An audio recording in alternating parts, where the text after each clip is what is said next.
Hey, what's cracking? How are you doing today? Hope this video finds you doing well, man. Hope this finds everything going your way. If it's the first time you've watched, my name's Ricky Dye. Went to prison when I was 15 years old. Did over 20 years. Got out when I was 35, almost 36. Got the math right. Uh, I see a lot of videos on YouTube. Guys claiming they did a lot of time in prison. They got these stories. Most of them just telling dope stories. But maybe they've been in and out. But if you Google Ricky Dye, McLeod, Oklahoma, it'll be the first thing you see. And I was in there over 20 years. Didn't go to none of the easy places. I never went to a minimum even before I got out. Went straight from medium security back to the streets after 20 years.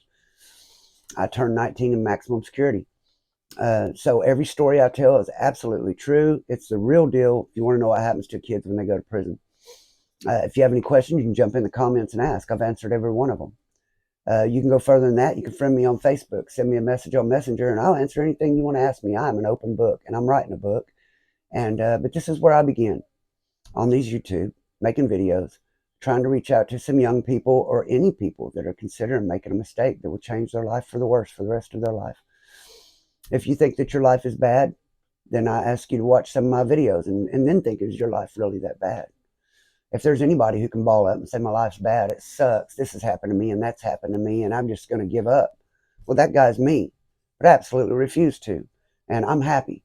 Believe it or not, I don't walk around here sad all the time. I'm happy every day of my life.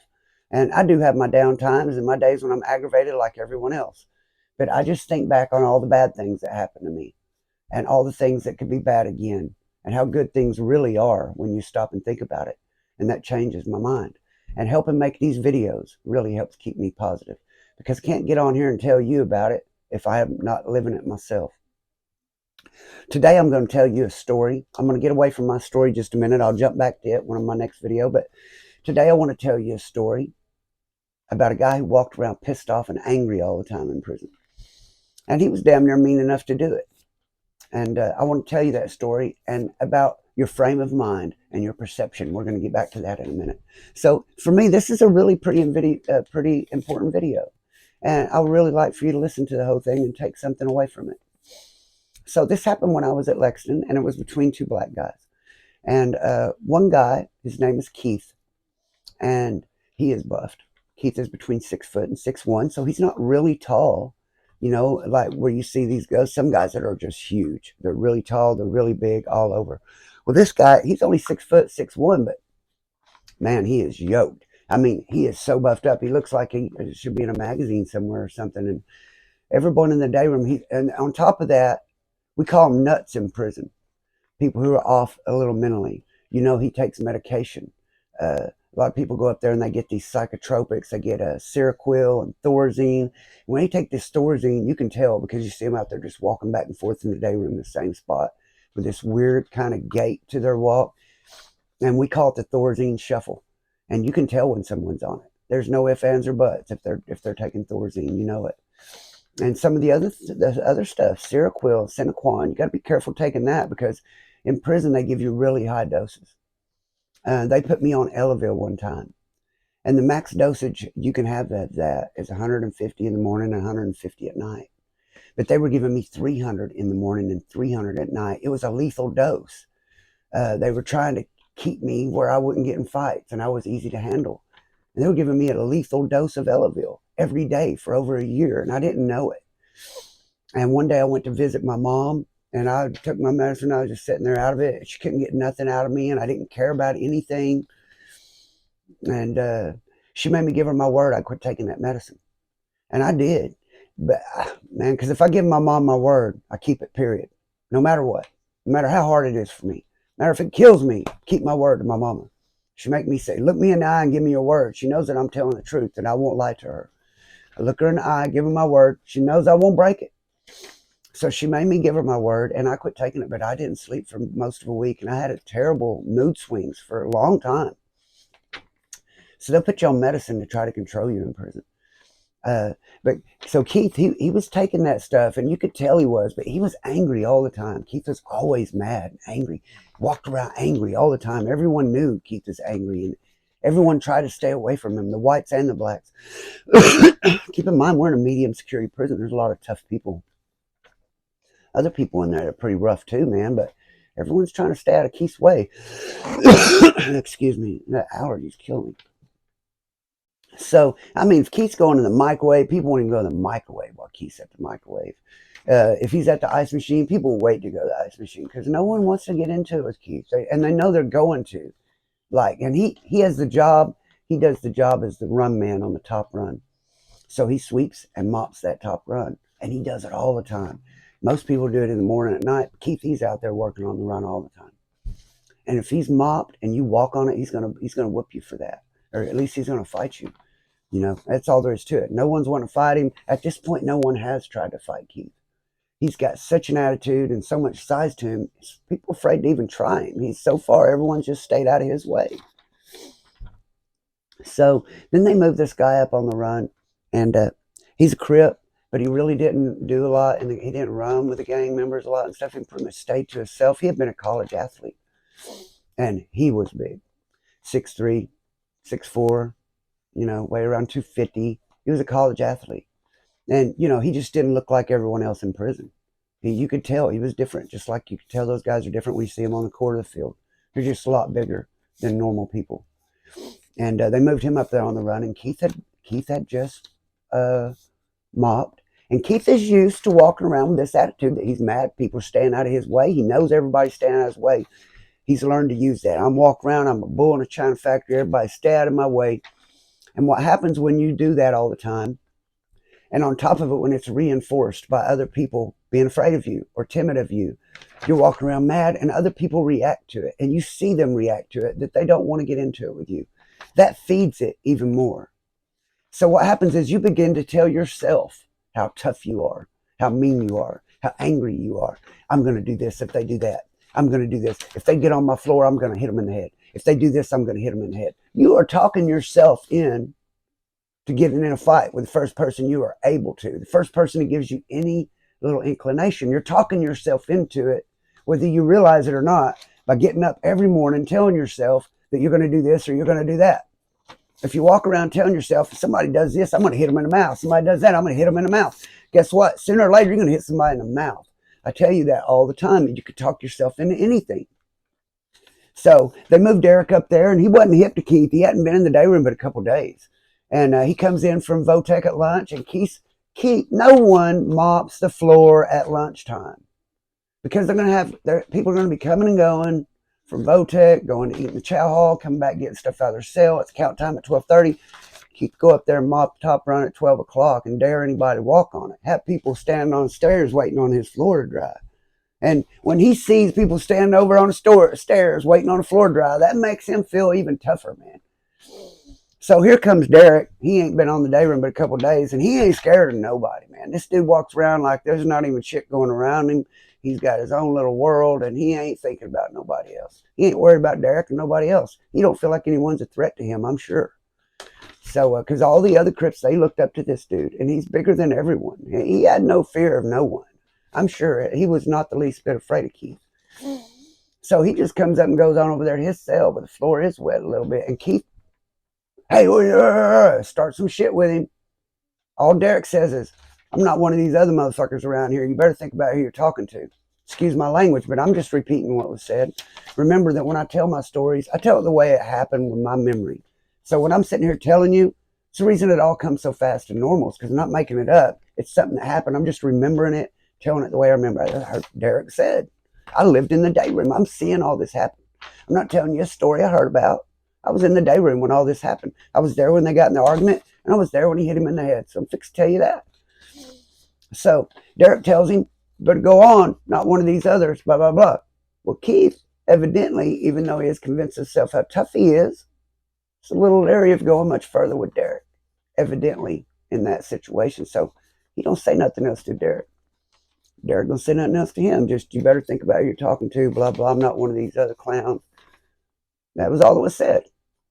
Derek goes out, goes and eats lunch. He comes back in and gets on the phone. Now, this right here proves you I'm fixing to pull some ghetto, trailer park, project, redneck, whatever word you want to use to explain us. The poor people that have to do things the other way, however they can make it work. I don't know how to do it on the videos, but I think I can make you understand. So I got a picture to show you. Okay. When you go up to the day room on the Lexington yard, you go in Unit 4. There's this side, there's 2 day rooms, and over here there's 2 day rooms. There's a building on each side. And then out here there's a case manager, another building is a case manager. All this is inside of a wall. We live on Unit 4. So when you come in on this side, you walk through these double doors right here. And all this is glass. All this is glass. You can see all the way through. And then this right here is plexiglass. Okay, so you walk through this door. Here's a hallway that goes to this door to this day room. Same thing here. Hallway goes to this door to this day room. When they first put me on the yard, I was over here in this day room. And this is the phone I tried to stay on until count time because all these guys are in this day room over here. I'm afraid to go over there, really. And then this police sits right inside here, and he can look right through everything. He can see out onto the yard. He can see into the day rooms, everything from his little plexiglass shack. Keith is standing right here on this phone, using the phone. Keith lived over here. We all lived in this day room over here at this time. Derek's standing there using a phone. And obviously this is a corner because this goes this way, this goes this way. Okay, so Derek's standing there using a phone. Keith steps around the corner with a pipe, right in front of the police. Bam! Hits Derek right here in the head. He's standing there on a phone like this. Hits him right here in the head, knocks his head off the wall. I guess he figured that would drop him. And it cut him all the way. You could see his bone. You could see his skull. It ripped him open. The pipe was skinny. If the pipe is fat, it'll put a lump on you. If it's skinny, it'll cut you open. And it was a piece of rebarb is what it was. And he hit him in the head, and it split him right to the bone. Knocked him upstairs. He dropped the phone, but he didn't go down. He didn't go down. He didn't go out. That would have dropped any normal man. Probably killed a lot of people. But he tried to swing it again at him. When he seen he didn't go down, he swung again, and Derek grabbed it. Got a hold of it with 2 hands. Now they're both pulling on it. And they're standing right here, and the police has done called for help. And they're right here. And evidently, Keith seen he wasn't. Now Keith's scared. He sees he can't get it. So he lets it go, runs out these double doors onto the yard, and he's holding the door shut because now Derek's got the pipe and he's chasing him. And Keith's trying to hold that sucker shut, and Derek's trying to get out and get him. And now the police are coming, and Keith takes off running out onto the yard. He don't go over to the other. He runs out on the yard, and Derek comes out on the yard with a pipe chasing him out onto the yard. And the police got him. So he didn't get to get him. But Keith caught out. Keith went and told police he didn't want to go back to the yard. He was afraid that dude was a Crip. He had hit him. Now he's afraid if he goes back to the yard, all the Crips are going to get him. So Keith caught out after walking around in that day room for months. Had everyone afraid of him. People were afraid to walk on his floor. And he's on protective custody. He asked the police for help. So everybody just thought he was tough, man. Everybody just thought he was tough. But the first time he tried to prove it, he was put in his place. And so now I want to talk to you about anger. And it's the same in prison as it is out here. In that situation, it got Keith. Out here, it can get you. If you get mad, I have a friend, and she works at the dispensary, and her son was on the road, and he got angry at someone and flashed his gun. And they took him to jail. And now he's sweating. He was young and had no mistakes, had his whole life ahead of him, and now he's made a terrible mistake. He's not going to go to prison for that because he didn't shoot it at anyone or anything. But he is going to probably have to spend some days in the county jail. He might have to pick up some trash. It's going to cost him a big fine. And now he can't have a gun anymore because he got mad one time. And that's what happens. I'm going to tell you, I challenge any one of you to get up every morning and tell yourself you're happy for 30 days. And at the end of that 30 days, you'll really feel happy. But you can do the same thing. You can get up every day pissed off, and you can take it out on everyone around you.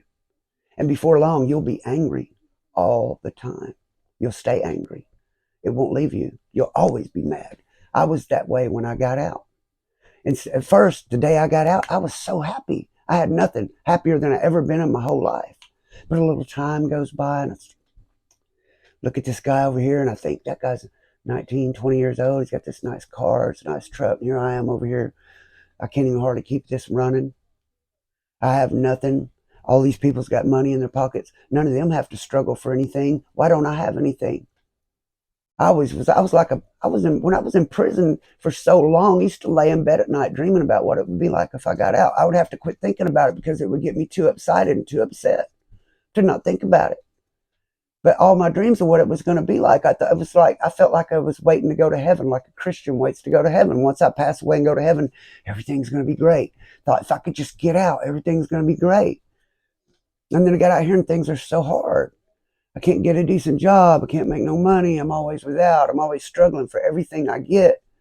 And if I let myself, it can make me angry at everyone. I can hate everyone and everything. And I don't want to be full of hate. And that's what I want to tell you, is that when you walk around full of hate, angry, maybe the people around you are nervous to be around you. Maybe they try not to get in your way. They try not to make you mad, maybe. But in the end, the person who's suffering the most is you. Because you're mad all the time. You never feel at peace. You can't enjoy anything. You can't sit down and watch a whole show, because before that show's over, you're pissed off and you can't even sit and watch it. And I know I'm talking straight up to a lot of you guys, man. I know you feel the same way. Can't concentrate because you're mad about everything. Thinking about how things aren't going right for you. Thinking about who you're mad at. Who's someone who's done you wrong. Why can't you get ahead? I know that you have those feelings. I have those feelings every day. And you can choose to feel that way. Or you can choose to say, hey, yeah, I'm never going to have a new truck. Never going to live in a big, pretty house. But man, look what I do have. Look what I do have. I'm telling you, I can look at one of my friends that has no home, that grew up with me. He hasn't been in prison like me. But I can tell he doesn't have the health that I have. I'm in good health. He's not. He doesn't have a home. He's sleeping on people's couches. He doesn't have a car.